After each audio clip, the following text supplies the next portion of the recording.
and I've been an equestrian for the last 10 years. I've been doing speed events and other strenuous workouts with my horses for the last 3 or 4. And kind of like what every equestrian knows is that if you have no legs on your horses, if your horse's legs aren't any good, then you have no horse. It goes back to the old adage, no hoof, no horse. And so when I'm doing the strenuous workouts with my horses or when they're in training, you have to make sure that you're protecting their legs perfectly. So for the longest time I used sport boots, which are kind of like tennis shoes for horses, but they don't go on their foot, they go around their leg to support them. And after spending $100, $150 every 6 months to buy the new ones, I decided there has to be a cheaper way to do this that still works as well as the commercially produced ones.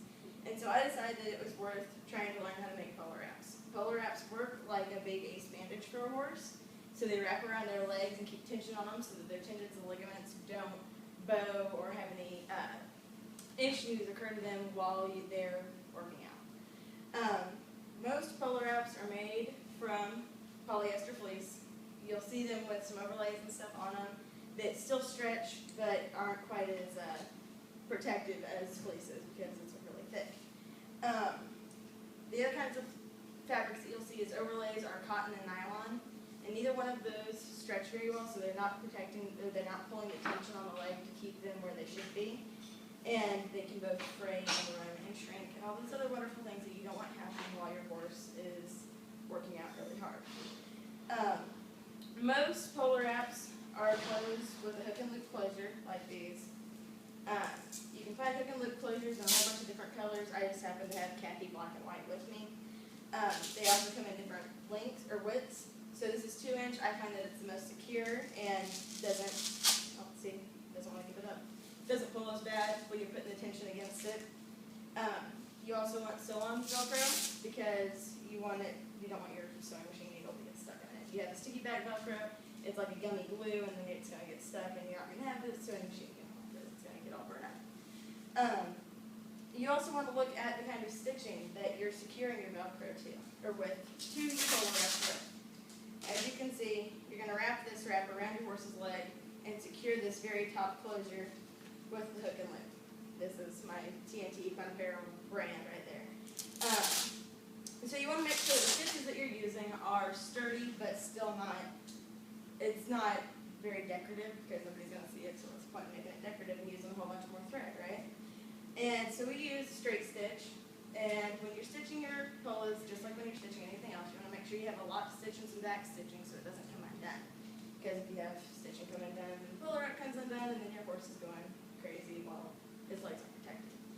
And so you really want to make sure that your Velcro is secure.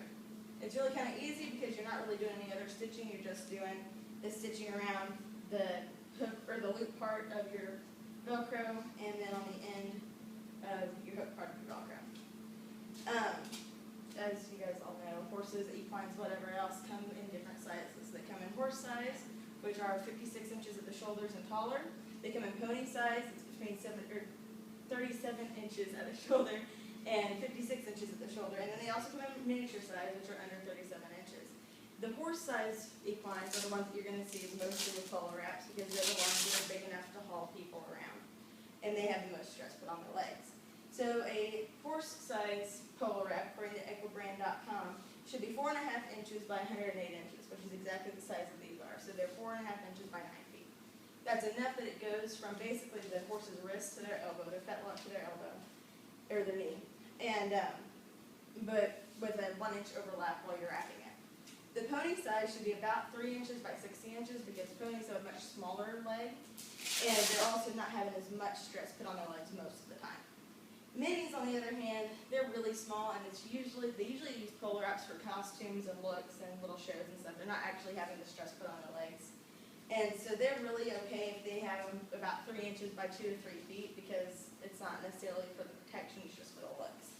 A good rule of thumb to find the size of polo wrap that your horse or equine would need is to measure from their fetlock, their kind of wrist joint, to their knee or their elbow. And that gives you an idea of how long your polo wrap needs to be if you allow for a 1-inch overlay from wrap to wrap. So overall, you want to make sure that you're looking for the right kind of fabric. I use anti-pill fleece because then you can throw it in the washer, not worry about it, dry it, and it won't shrink, ravel, or run. You also wanna make sure that your Velcro that you're buying is good and sticky, and so that when you're putting the tension against it, it's not gonna give it up even if it's not put on properly. You also wanna make sure that you have a good sturdy stitch, so it's not using a whole bunch of thread, because then you're gonna have a bunch of money invested in thread, and that's kind of useless. Also keep in mind that if you decide to go with making your own polo wraps, you can save upwards of $30 every time that you wanna make a set of them for your horse. And with the amount of fabric that you use, you can usually get about 3 sets of 4